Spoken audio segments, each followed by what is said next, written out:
Queridos, eu quero falar com a igreja sobre um texto que me ocorreu. Vocês podem ter certeza que, se existe inspiração, eu quero tratar dela hoje. Tenho direção de Deus para falar sobre o que vou falar. Então você pode ter certeza que você está no centro da vontade do Senhor hoje, agora, aqui. Você vai abrir comigo no Salmo 91. Eu vou ler do versículo 1 até o 6º versículo, e você vai acompanhar comigo em espírito, prestando muita atenção em cada ponto, em cada vírgula. Depois eu vou dissertar de uma forma mais precisa, do versículo 4 até o 6º versículo. A palavra do Senhor diz aqui, no Salmo 91, o que habita no esconderijo do Altíssimo e descansa à sombra do Onipotente, diz ao Senhor: meu refúgio e meu baluarte, Deus meu em quem confio, pois Ele te livrará do laço do passarinheiro e da peste perniciosa, cobrir-te-á com as suas penas e sob suas asas estarás seguro. A sua verdade é pavês e escudo, não te assustarás do terror noturno, nem da seta que voa de dia, nem da peste que se propaga nas trevas, nem da mortandade que assola ao meio-dia. Ainda com a Bíblia aberta, oremos. Senhor meu Deus e Pai, em nome de Jesus, meu Senhor e Deus, Criador do universo, sustentador de tudo aquilo que há, Senhor, não há outro nome que possa ser mencionado nesta noite, somente o teu grande eu sou, somente o teu Yahvé, somente o teu Senhor da glória, general de guerra, Senhor dos exércitos, grande Adonai, El Shaddai, Eloá, Elohim, Senhor Deus todo-poderoso, Deus único e verdadeiro. Nós adoramos o Senhor digno de toda adoração. Pai de amor, do leste ao oeste, do norte ao sul, Tu és Deus. Pai de amor, ainda que os montes se abalem, Senhor, Tu és Deus. Pai, ainda que nós venhamos a passar por dificuldades, o Senhor é Deus. Não há, meu Deus, quem se iguale ao Senhor.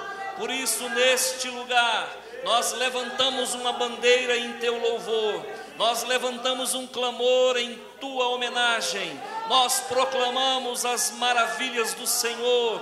Pai, não existe parede, não existe distância, o Senhor está no templo, o Senhor é poderoso nas batalhas. Senhor Deus, faça-te presente, derrama esse azeite que desce das alturas eternais sobre as nossas vidas. Pai de amor, aquece o nosso coração e nos dá, Senhor, um renovo, uma unção nova. Pai de amor, um descortinar de vida vitoriosa em Cristo Jesus, o nosso Senhor. Obrigado, Pai. Durante alguns minutos beberemos da fonte que emana do Teu trono, o elixir da nova vida. Revigora-nos as forças, Senhor. Levanta, Senhor, a luz sobre nós. Não nos permita sermos envergonhados e confundidos. Nós queremos nos deleitar em Ti, ó Senhor da glória. Pai, em nome do Teu Filho amado, aqui estamos. O Senhor é bem-vindo, em nome de Jesus. Amém. Você pode repetir comigo? Estou seguro. Estou seguro. Você tem certeza disso? Olha, a primeira coisa que nós devemos guardar no nosso coração é que temos um Deus. Segundo, nós temos o Deus. Terceiro, Ele não está distante. Ele está ao nosso lado. Ele está habitando dentro de nós. Ele esteve pisando na mesma terra que agora pisamos. 2015 promete. E se nós formos olhar para as profecias que se fazem no findar do ano, todo ano, desses supostos médiums que comumente se propaga na mídia, você vai ver que as profecias não são boas. Mas se você for para o Apocalipse, elas também não são boas. Nós estamos vivendo tempos apocalípticos. Nós estamos vendo cumprir muitas profecias que foram faladas pelo apóstolo João, que foram faladas por Daniel.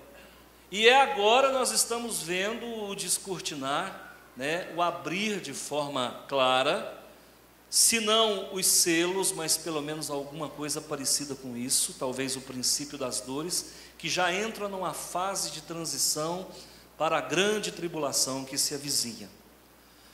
Mas mesmo diante desse quadro apocalíptico e caótico, há segurança. Há segurança para quem, pastor? Para aqueles que estão em Cristo Jesus, o nosso Senhor. Eu vou falar muito sobre segurança hoje. E eu quero que você beba, eu quero que você em Cristo Jesus se alimente disso, engravide-se destas verdades bíblicas, porque é estas verdades que devem pautar a tua vida e a minha vida, e são essas verdades bíblicas que nos darão, porto seguro. Se nós estamos sobre a rocha, que se dane o mar, porque nós estamos sobre a rocha, amém? Eu quero fazer menção aqui a essa pequena perícope que eu peguei dentro do texto do Salmo 91. Vocês sabem que a Bíblia possui vários salmos de proteção. O Salmo 91 não se furta a isso. O Salmo 23 fala de proteção. O Salmo 1, de uma forma indireta, fala de proteção. O Salmo 35 fala de proteção. Contende, Senhor, com os que contendem comigo, peleja contra os que contra mim pelejam, embraça o escudo e o broquel, ergue-te em meu auxílio, empunha a lança e reprime o passo aos meus perseguidores. Fala de proteção.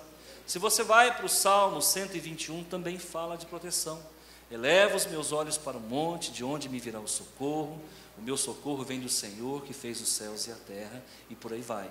Se você vai para o Salmo 91, você tem proteção. Eu que habito no esconderijo do Altíssimo e descanso à sombra do Onipotente, posso dizer, tu és o meu refúgio, o meu baluarte, o Deus meu em quem confio. O Senhor me livrará do laço do passarinheiro, da peste perniciosa, cobrir-me-á com as suas penas e sob suas asas eu estarei seguro. A sua verdade é pavês e escudo, não me assustarei do terror noturno, nem da seta que voa de dia, nem da peste que se propaga nas trevas, nem da mortandade que assola ao meio-dia. E eu quero falar sobre isso, irmãos. Cobrir-te-á com as suas penas e sob suas asas estarás seguro. A sua verdade é pavês e escudo. Não te assustarás do terror noturno, nem da seta que voa de dia, nem da peste que se propaga nas trevas, nem da mortandade que assola ao meio-dia. Quem está seguro, levante a mão. Nós vamos entrar agora num terreno profético. E o que eu vou fazer aqui, irmãos, tem que ter convicção e tem que saber a que Deus serve. Porque quando você vai para o terreno de profecias, você corre o risco de ser envergonhado publicamente. Mas eu acho que nada acontece por um acaso. Há mais ou menos 3 anos atrás, eu comprei essa casa, todos sabem, aqui no fundo, para me casar com a minha esposa, que esse ano faço 30 anos de casado. E no dia 27 de julho. E quando eu comprei essa casa, foi com muita dificuldade, mesmo porque na minha vida nada é fácil, tudo é com luta. E eu tinha um carro na época, um Fusca, carrão, um Mustang azulado, cor de túmulo, bem azulzinho assim. E a minha sogra ditou uma sentença: se não tiver casa, não casa com a minha filha. Bom, ela não disse quantos sacos de cimento eu teria que gastar nessa casa, e não fez nenhum relato arquitetônico, né? Então eu falei, desse jeito eu dou conta. Imediatamente procurei um lote para comprar, e achei esse lote aqui. Aqui era um negócio muito legal, muita terra, né? Um negócio, o irmão Irã lembra quando o pai do irmão Irã, o seu Irã, essa casa de frente era do seu Irã, era o vizinho que nós tínhamos aqui, eram nossos amigos e são até hoje. E aí, irmãos, dei o Fusca, graças a Deus alguém pegou aquele Fusca, e eu voltei 100 cruzeiros, eu lembro como se fosse hoje, paguei mais 100 de escritura, resultado, comprei o lote. E aí, meu pai, meu tio, meu pai de criação, era pedreiro, e eu falei, pai, me dá a mão de obra. Ele falou, eu dou a mão de obra, vamos fazer a casa. Naquele tempo não tinha licença na prefeitura, naquele tempo não tinha planta, naquele tempo não tinha nem alicerce, era na tapiocanga brava, quem lembra disso aí sabe do que eu estou falando. Coluna era coisa de rico, cimento era coisa de milionário. A gente fazia casa, era com cal, com saibro, e foi assim que eu fiz essa casa. Naquele tempo eu militava pelos caminhos do espiritismo, né? Era médium, professo, e por ocasião da venda dessa casa, eu me converti a Cristo Jesus, o nosso Senhor. Vendi a casa em 1989, e aí construí uma outra casa, um pouquinho melhor, lá na Vila Rocha. Vendi essa casa para uma pessoa que é meu pai na fé, foi quem pregou o evangelho para mim. E um dia eu conversando com esse pai na fé, muito tempo depois que eu vendi, eu falei, eu não sei o que acontece, eu tenho a impressão que essa casa ainda é minha. Ele me olhou assim, eu falei, nossa, podia ter ficado calado, não é? Deu a impressão assim que eu estava cobiçando o que era alheio, mas a verdade, irmãos, é que eu me via sempre debaixo desses pés de manga, andando debaixo dos pés de manga, fazendo assombração, que eu acho que meu espírito vinha aqui para fazer assombração aqui, e eu ficava aqui, andando debaixo desses pés de manga, verdade, estou confessando para vocês aqui, né? Sessão terror, estou abrindo aqui um parênteses na pregação, e aí, irmãos, o que acontece? Uma pessoa me procura e fala, pastor, fui tocado por Deus para te ajudar a comprar um lote. E ele me disse isso num domingo após o culto, entre lágrimas na minha casa. Ele me ligou, o senhor está onde? Estou em casa. Posso ir aí? Pode. Era 10 e tanto, ele entrou na minha casa chorando e disse, olha, Deus me mandou vir aqui e quer que eu ajude vocês a comprar um lote para a igreja. Eu falei, amém. E aí eu falei para ele, olha, eu acho que é lá na Vila Malha, porque eu me vejo andando debaixo dos pés de manga durante a noite, fazendo visagem. E aí viemos aqui olhar os lotes que tinha, era absurdamente caro. Impossível, vocês sabem que Rio Verde é superflacionado. E aí, irmãos, nós achamos um lote lá embaixo, chamado Jardim Grácia Vaz, e nós compramos 2 lotes lá. Aliás, um lote com tamanho de 2. Resultado, queridos, pensei, realmente não é ali para nada, Deus não tem projeto nenhum para Vila Malha, e compramos o lote lá. A nossa tesoureira, passado um tempo, me disse, pastor, vamos construir uma igreja no nosso lote? Eu falei, vamos. Naquela noite, que depois do que ela me falou, naquela noite, o Senhor esteve comigo, e Ele disse para mim, não é para construir a igreja nesse local que vocês compraram, é para construir a igreja ao lado do espaço municipal. Eu falei, meu Deus, e agora? Então, falei para ela, olha, Deus não quer que constrói ali não, vamos esperar um pouco. Passados uns dias, comentei com ele, falei, olha, eu sinto que é para construir o lote ali próximo ao estádio, mas os lotes lá são muito caros. Ele falou, pastor, e ficou essa conversa. Determinado dia, o Senhor então volta comigo de novo e disse, olha, pega os teus intercessores e marcha ao redor da quadra. Quando deu 5 horas da manhã, 4 horas da manhã, de sábado para domingo, lá estavam os batistas nacionais, marchando ao redor do quarteirão, fazendo assombração para o povo, porque quem passa fala, esse povo é doido. Resultado, em Cristo Jesus delimitamos o território, mas ficou nisso. Estava com um culto no lar marcado numa terça-feira, o irmão me liga, pastor, onde é que o senhor está? Eu estou em casa. Não podia falar que estava saindo, que eu seria indelicado com ele. Não, que eu queria conversar com o senhor agora. Eu falei, tá bom. Se dirige até a minha casa e disse, olha, eu não sei o que aconteceu. Ele está aqui, se eu estiver mentindo, ele pode levantar a mão ali e me desmentir publicamente. Eu disse, olha, eu não sei o que aconteceu. Eu peguei minha caminhonete para ir em tal lugar e eu me dei um apagão. Quando eu me vi, eu estava parado naquela rua ali, na rua 8 ali da Vila Malha. Quando eu parei o carro, eu falei, o que eu estou fazendo aqui? Que eu olho para o lado uma placa de vende-se, que era essa placa, que era esse lote aqui. Quando ele falou assim, irmãos, pensa numa ligação direta com Deus na hora. Eu peguei e falei, irmão, você não sabe de nada. Vou te contar um negócio. Esse lote que você viu, que está à venda, é o lote que eu comprei para fazer a minha casa. E é o lote que eu vendi por ocasião da minha conversão. E esse lote é do meu pai na fé. E eu quero dizer mais para você, esse lote é nosso. Amém. Aí nisso a presença de Deus já se manifesta. O irmão foi tremendamente tocado, eu também. Liguei para o meu pai na fé, resumo da ópera. Compramos o lote com muita fé e sem dinheiro. E ainda pedi 180 dias de prazo para começar a pagar. Quem é que faz um negócio desse, irmão? Só quando Jesus está na causa. Amém? Resumo, compramos o lote. Só que junto com a compra desse lote, o Senhor então, normalmente, Ele nos dá uma revelação para que você não fique inseguro, porque tudo que Ele quer é que você esteja seguro. Por isso que eu vou falar, seguro estou. E é por isso que eu estou usando o Salmo 91. O Senhor disse para mim, a prova de que o lugar que você vai comprar será seu, e que é lá o lugar que eu quero que seja construída a minha igreja, é que vai acontecer um terremoto transcontinental na Ásia. E eu comecei a olhar os noticiários a partir daquele dia, porque eu precisava saber se realmente era aqui ou não.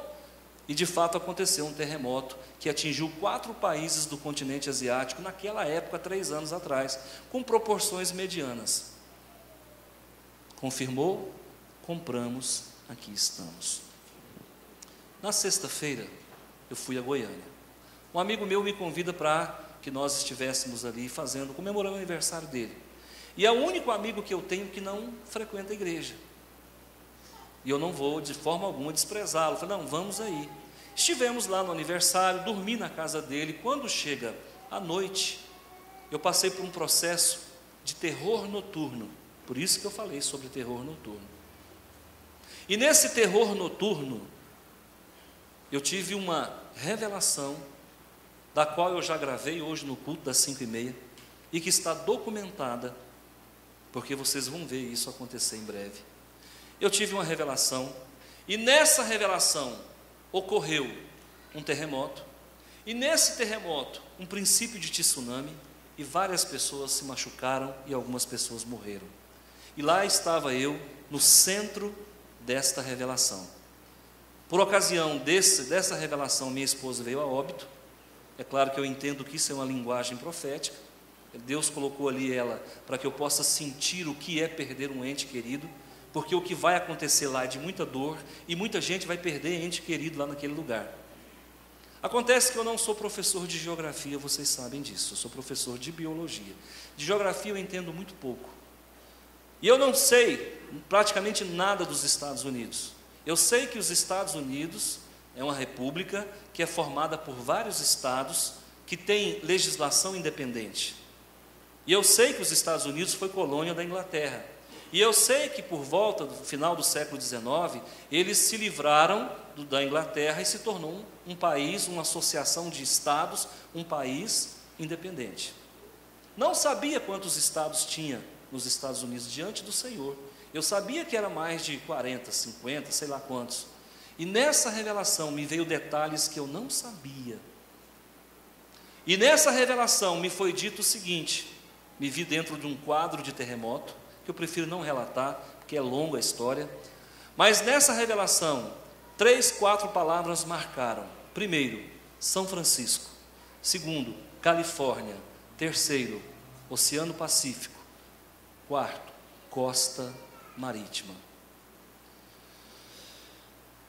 Eu levantei num estado de terror noturno, que é o que eu vou falar daqui a pouco, e fui para a oração, porque eu comecei a entrar em parafuso numa perturbação mental fora do normal, de tantas pessoas que morreram, de tanta água, de tanto estrago que foi feito. E no dia seguinte, eu pensei de ir para a internet na mesma hora, mas era tarde da noite, eu falei, estou com sono. Inclusive na oração eu falava, Senhor, deixa eu dormir, eu estou cansado. É verdade, irmãos, eu sou um ser humano. Tem dia que eu quero dormir, eu não quero ter revelação, não. E aí eu falei, Senhor, deixa eu dormir, eu estou cansado pra caramba. E é uma bebeção d'água danada, e levanta e bebe água, aquele rolo. E aí, irmãos, deitei, dormi novamente, consegui dormir. No dia seguinte eu fui pesquisar.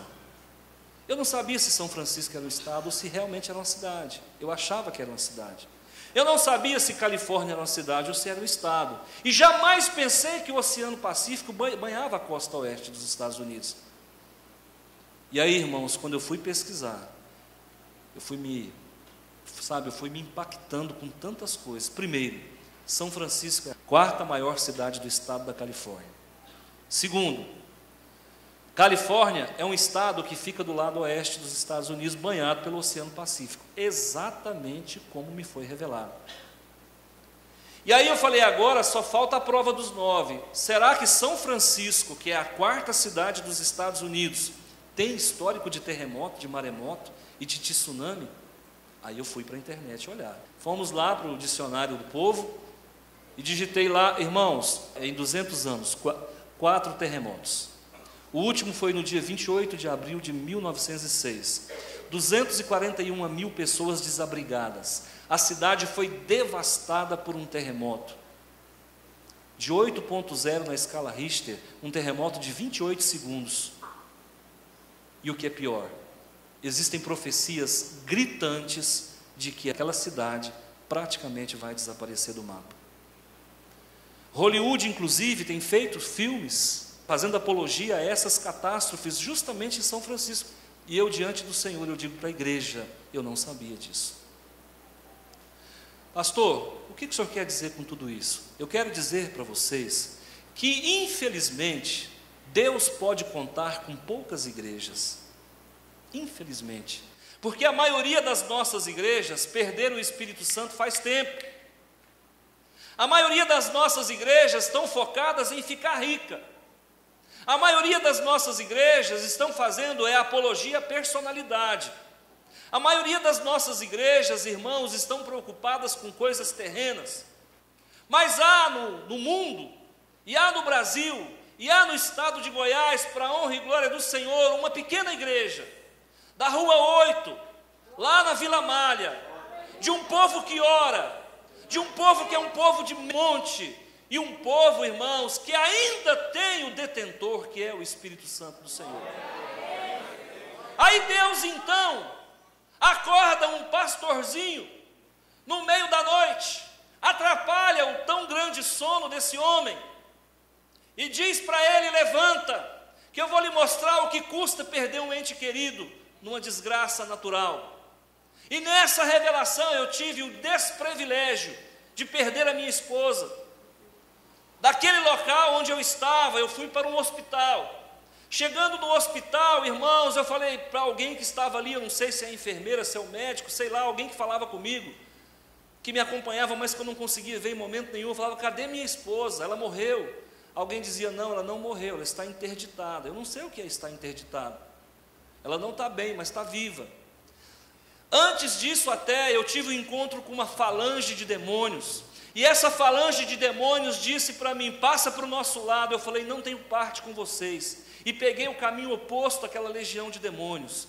E ali eu fiquei nessa perturbação mental, nessa batalha espiritual tremenda, por conta de algo que vai acontecer em breve naquele estado, por conta de algo que vai acontecer naquele país. Só, irmãos, que eu vou dizer uma coisa para vocês, lá também tem gente inocente, lá também tem criança que não merece morrer, lá tem homens de Deus, tem igrejas sérias, e Deus está levantando pessoas em outros continentes para interceder, para que quando vier o sofrimento sobre aquela cidade, a mão do Senhor possa minimizar a dor e possa tirar um pouco do sofrimento daquele povo. Eu quero que você, a partir de hoje, se ombreie comigo, que você possa juntamente comigo fazer fileira diante do Senhor para interceder pela cidade de São Francisco. porque a coisa vai ficar feia lá. E olha que é muita coragem você vir e falar isso publicamente. Se eu não tivesse segurança do que eu estou falando, jamais viria aqui. Porque a última catástrofe que foi revelada nessa igreja foi o incêndio da Perdigão. Quem estava aqui sabe quando eu falei. Tem um fogo pegando para aquele lado dali. Vamos orar, tem alguma coisa que vai acontecer. Dias depois a Perdigão explodiu uma caldeira e pegou fogo. O Senhor tem falado com essa igreja. Uma das últimas revelações que nós tivemos aqui foi a respeito de 90 dias de muita morte de acidente verde. E vocês sabem que nós passamos por isso aqui, e em Cristo Jesus foi essa igreja que barrou essa legião de demônio que estava ceifando vidas aqui em Rio Verde. Você talvez não saiba, você está numa igreja profética. Talvez você não saiba, você está numa igreja que ora. Talvez precisasse orar mais, mas tem quem ora. Você está numa igreja que num dia como hoje, o pastor termina o culto, às vezes deixa de ir para a pizzaria para ainda ir para o monte e dormir 2 horas da manhã de domingo para segunda, para a honra e glória do Senhor. E é com essa igreja que Deus tem contado. E nós vamos levantar oração. Pode até vir uma marola lá em São Francisco, mas o Senhor vai minimizar essa dor, e o Senhor em Cristo Jesus.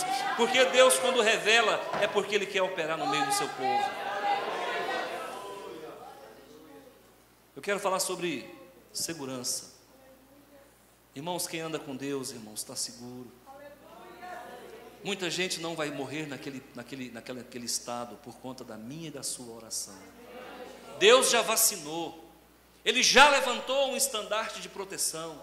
E aquela legião, irmãos, que está sobre aquela cidade, porque muitos pecados se cometem ali, que desagrada a Deus, que gera legalidade no mundo espiritual, e que abre uma porta de entrada para o maligno.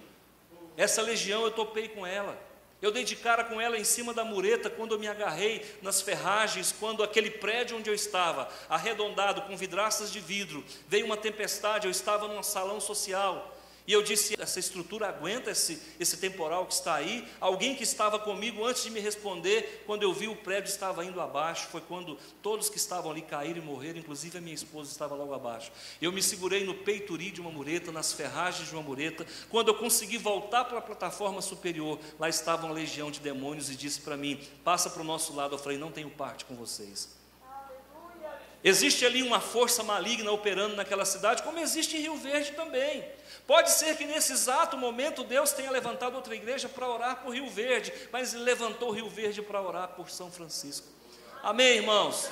O nosso Deus é o Deus que faz isso, para que a gente aprenda a exercer o amor que há em Cristo Jesus. Deus ama São Francisco, Deus ama Rio Verde, Deus ama Goiânia, Deus ama todos os lugares, porque em todos os lugares tem povo de Deus.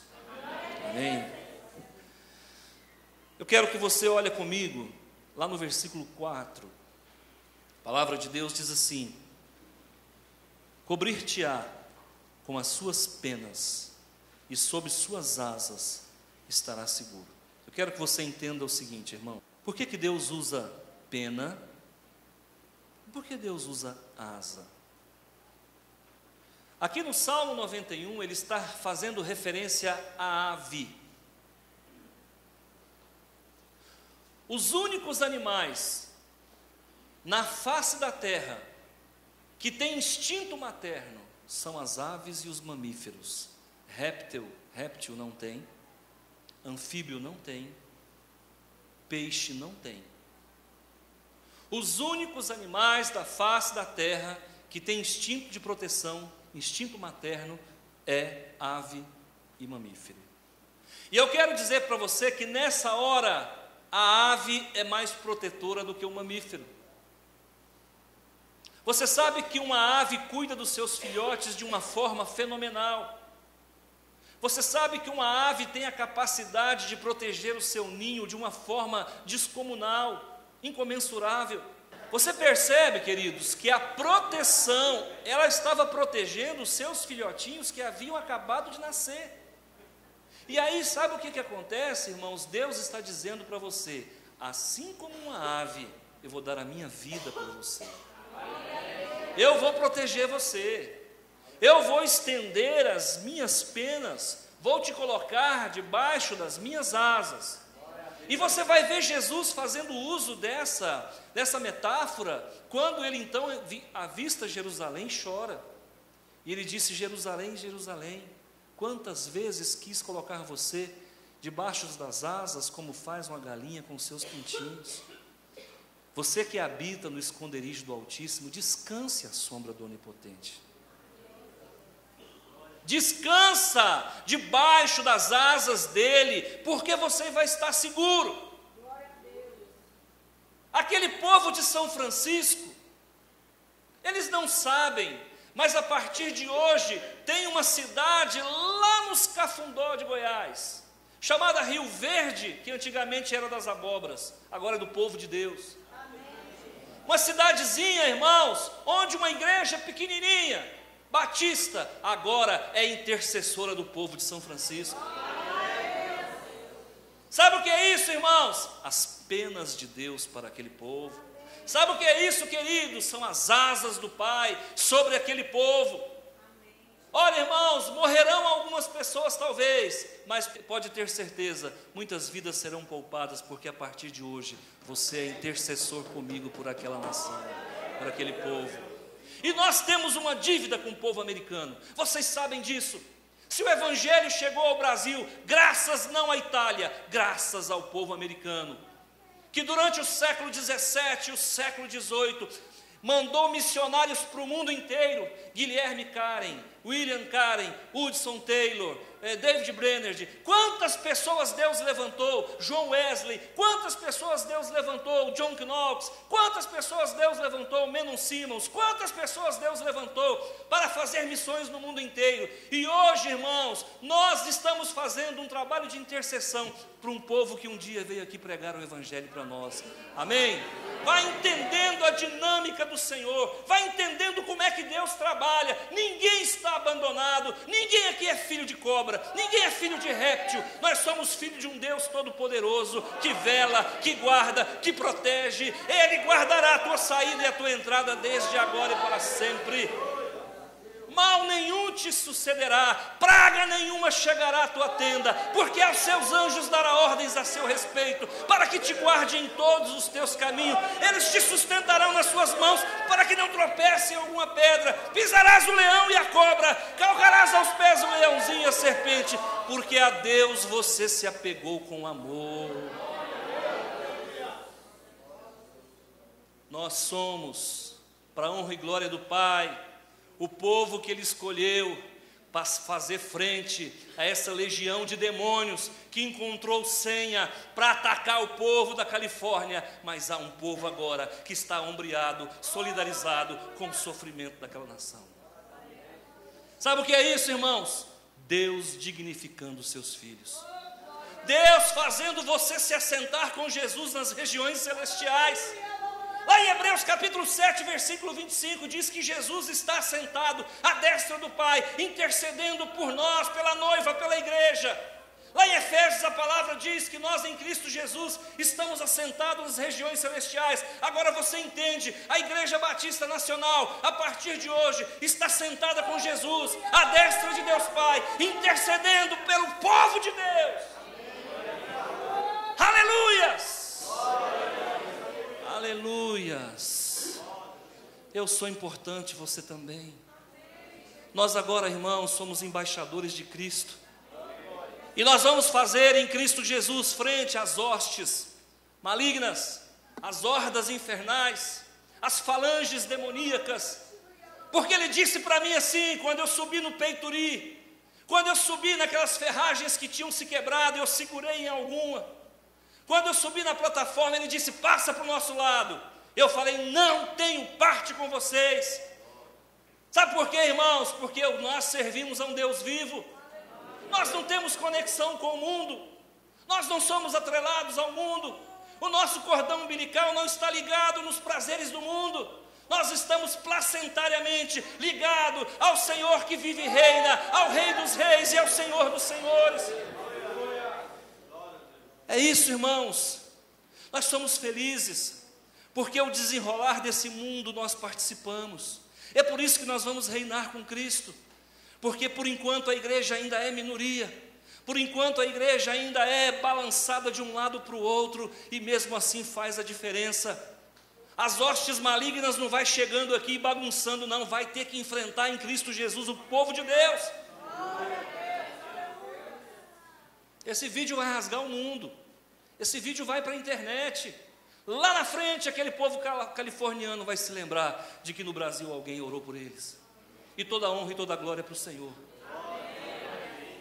Cobrir-te-á com as suas penas e sob suas asas estarás seguro. A sua verdade é pavês e escudo.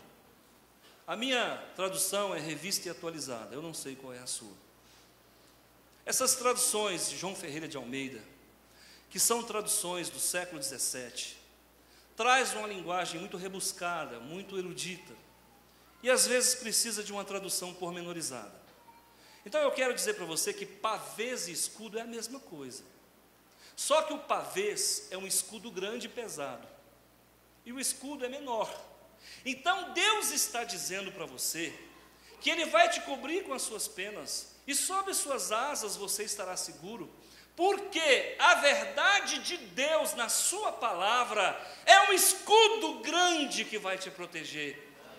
Nas batalhas enormes da vida, como essa que você vai entrar comigo agora, nós vamos enfrentar uma das maiores falanges do mundo espiritual, que estão alicerçadas e plantadas no espaço aéreo de São Francisco, na Califórnia, na costa oeste dos Estados Unidos, banhada pelo Oceano Pacífico, e nós de cá vamos fazer frente àquelas hostes de lá. E sabe qual é a nossa arma de proteção? Um escudo grande. E sabe qual é a nossa arma de proteção? Um escudo pequeno. E sabe qual é a nossa arma de proteção? A verdade que liberta, cura. Essa é. Agora, por isso que é preciso estar na verdade. É por isso que o pastor Antônio não perde tempo com teologia de prosperidade. E você pensa que eu não quero ficar rico? Eu também quero. Ou é por isso que o pastor Antônio não fica se metendo em política. É por isso que o pastor Antônio não fica dando microfone para candidato nenhum. Porque esse lugar aqui é o santo dos santos. E é daqui que Deus emana o poder de libertação e proteção. Enquanto esse púlpito aqui, irmão, for tribuna do Senhor, não falta proteção para o mundo. Maligno não vai bagunçando assim não. Vou acabar com São Francisco. O negócio não é assim não. Era um pouquinho. Ainda tem homem de Deus, ainda tem profeta nessa terra. E olha, isso aqui não é privilégio nosso não. Quando Elias entrou numa deprê, Elias também tomou alguns remedinhos lá, meu irmão. Tomou uns rivotrilzinhos lá de vez em quando também. Quando Elias entrou numa deprê, que ele venceu os 450 profetas de Baal, e ele achou que era o último biscoito do saco, ele falou, agora não, agora é comigo. Bateu uma deprê, a deprê pós-culto. Deprê pós-vitória. Depois de cada vitória, sempre vem uma depressãozinha básica. E ele foi se refugiar debaixo de uma árvore qualquer, de um zimbro da vida. Quando ele lá chegou, falou, Senhor, porque o Senhor sabe que eu sou o profeta Elias, o profeta do fogo, e comigo é o seguinte. Deus falou, larga de ser bobo. De gente que não se dobrou a Baal, eu tenho 7.000 em Jerusalém. Para com isso. Escuta, dê glórias a Deus porque o seu nome foi lembrado. Dê glórias a Deus porque Deus te usou. Dê glórias a Deus porque Ele ainda fala contigo. Dê glórias a Deus porque você ainda está com o seu nome escrito no livro da vida. E deixe Ele fazer a obra.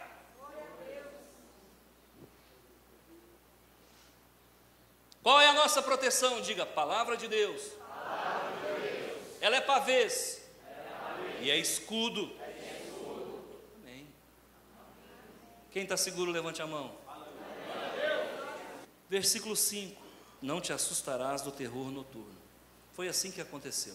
Levantei, totalmente perturbado espiritualmente. E alguém pode achar que pastor é super-homem. Alguém pode achar que pastor é invencível. Larga de ser bobo. Elias foi tentado como qualquer um de nós. Larga de ser bobo. Aqui é um homem como você. A diferença é que quando a correia aperta, eu sei para onde que eu vou. A diferença é só essa, talvez.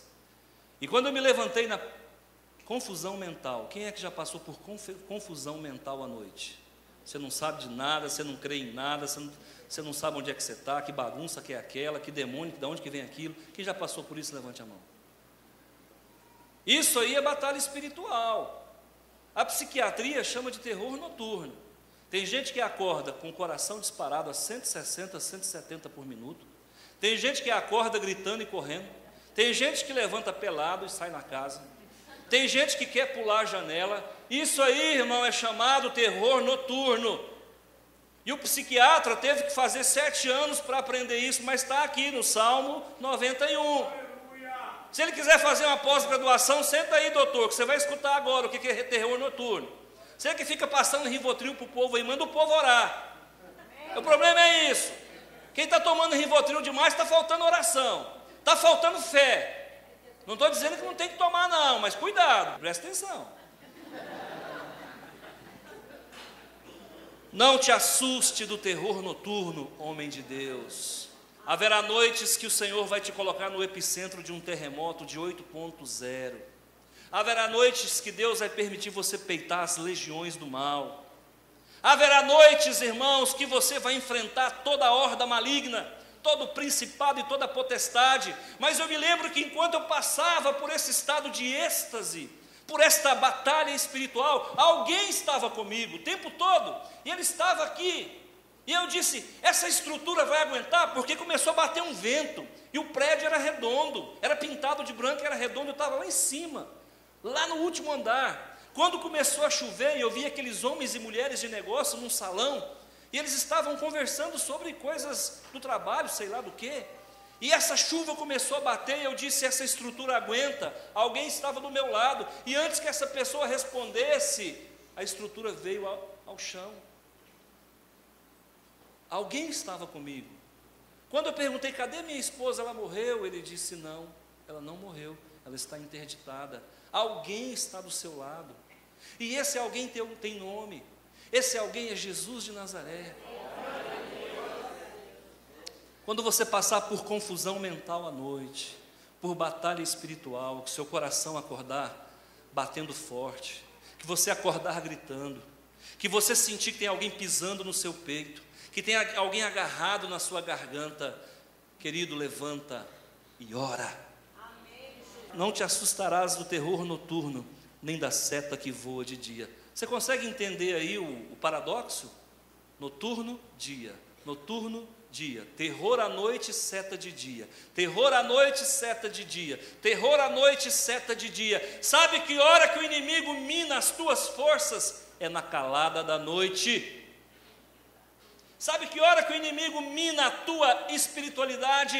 É na calada da noite, que ele levanta espíritos de sensualidade, que ele levanta espíritos de sexualidade, de adultério, e começa a trabalhar no espiritual das pessoas. Sabe por quê? As pessoas optam por dormir e não querem levantar para orar.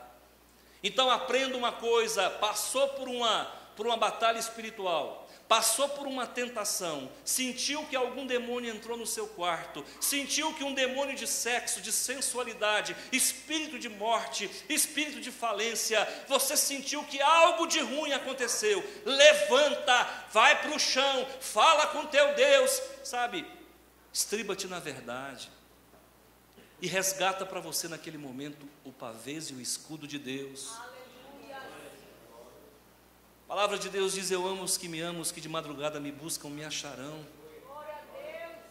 Jesus orava era na madrugada, amigo. Jesus orava era na madrugada. Preste atenção, Jesus orava no monte.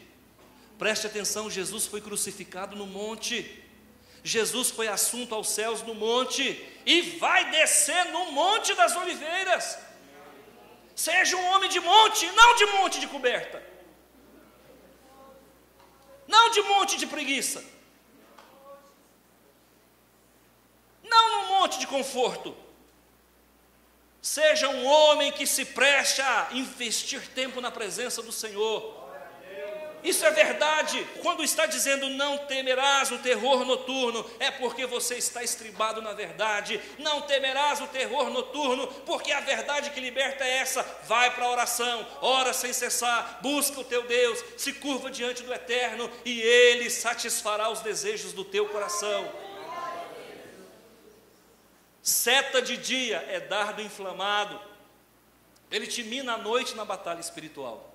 De manhã você está moído. De manhã você está com sono, de manhã você está cansado, de manhã você está irritado, de manhã você está nervoso com a sua mulher.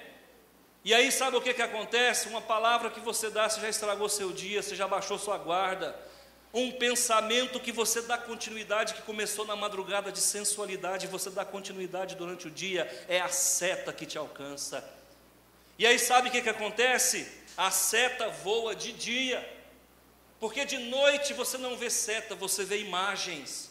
Durante a noite o mundo espiritual se comunica com você por imagens. Durante a noite você não vê a seta, você vê o demônio, dono da seta. É por isso que você tem sonhos, porque durante a noite a seta tem forma. Durante o dia, como você não está no estado de vigília nem de êxtase, você não vê o demônio, você vê a seta. Quem entende, levante a mão. Isso aqui são noções únicas de batalha espiritual e eu não consultei ninguém para dizer isso. Eu estou dizendo aquilo que eu tenho convicção e que eu sei que é verdade. Durante o dia, o inimigo vai jogar pensamento na tua mente. As pessoas normalmente falam assim: o diabo não tem o poder de saber o que você pensa. Para que ele quer saber o que você pensa? Você vai pensar o que ele quer que você pense?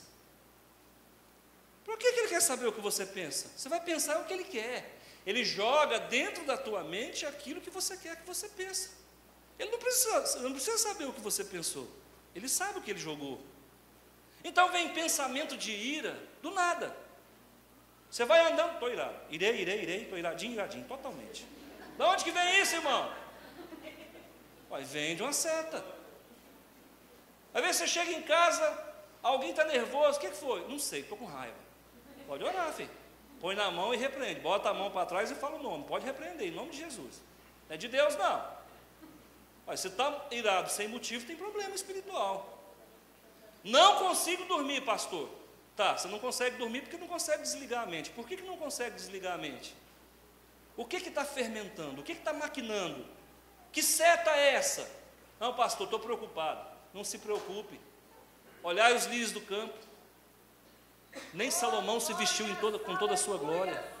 O problema da gente é que a gente fica preocupado com o dia de amanhã, não dá conta de viver o de hoje. Tem gente que é tão ansiosa, irmão, se eu falar que vai ter um piquenique em dezembro, no final do ano a pessoa já começa: eu vou comer o que nesse piquenique? Faz a digestão do que você comeu hoje, irmão. Versículo 6. Nem da peste que se propaga nas trevas, nem da mortandade que assola o meio-dia. Essa palavra peste, ela está em desuso. Várias palavras do nosso vocabulário caíram no desuso. Quer um exemplo? Trompa de falópio. Quem é que lembra o que é isso? Levanta a mão. Lembra? Hoje não fala mais trompa de falópio. Hoje fala tubas uterinas. Antigamente a gente falava sistema digestivo. Hoje a ciência não fala mais sistema digestivo, fala sistema digestório. Antigamente a gente falava micróbios. Hoje não existe mais. Hoje são micro-organismos. Escuta, as doenças microbianas, as doenças viróticas, bacterianas, as epidemias, elas acontecem na calada da noite. Sabe o que Deus está falando para nós aqui? É que mesmo quando algo se configurar na noite, uma enfermidade, uma doença, um ataque demoníaco, olha o que Deus está dizendo. Quem está com a verdade na palavra de Deus, a peste pode até se propagar, a mortandade pode até assolar durante o dia, mas ele conclui dizendo: 1000 vão cair ao teu lado, 10.000 vão cair de peste à tua direita, mas você não será atingido. Somente com os teus olhos contemplarás e verás o castigo dos ímpios. Eu fiz do Senhor o meu refúgio, Ele é o teu escudo e a tua proteção. Diga: eu estou seguro, Senhor. Irmãos, nenhuma gripe você pega, se não for da vontade do Senhor. Não existe nada mais idiota do que um vírus, ele mata um homem. Não existe nada mais idiota do que uma bactéria, ela mata um homem. Mas quando nós estamos na verdade de Deus, quando nós estamos na palavra do Senhor, mal nenhum te sucederá. Você pode tomar posse disso? Amém. Diga: Senhor, eu estou seguro. Senhor, estou protegido. A minha casa, mal nenhum sucederá. Mal nenhum chegará à minha tenda. Porque aos seus anjos dará ordens a meu respeito, para que me guarde em todos os meus caminhos. Eles me sustentarão nas suas mãos, para que eu não tropece em alguma pedra. Pisarei o leão e a áspide, o leãozinho e a serpente, porque a ti me apeguei com amor. O Senhor me livrará, o Senhor me glorificará, o Senhor saciar-me-á com longevidade e me mostrará a sua salvação. Baixa a sua cabeça, eu vou orar com você. Senhor da glória, Deus, com o teu poder, vai Senhor, vai Senhor, ali Senhor, quebrantando ali, Senhor. Santo, Santo é o Senhor Deus poderoso, digno de louvor, Senhor, digno de louvor, Santo, Pai do céu, Senhor meu Deus, limpa, Senhor, limpa, Pai, limpa, limpa, limpa, limpa, limpa, limpa, limpa, limpa, limpa. A tosse que aparentemente não tinha cura, não te pertence mais. Pessoas que estão em débito com você, elas vão te pagar, e elas vão se sentir incomodadas para te pagar. Quando você pensar que não, o dinheiro está na sua conta. Eu quero 2 minutos apenas, para gerar no mundo espiritual isso sobre a tua casa, sobre a tua vida. Vai colocando diante do Senhor, vai. Vai colocando diante do Senhor o teu problema, a tua causa. Aleluia, poderoso e sublime Ele é.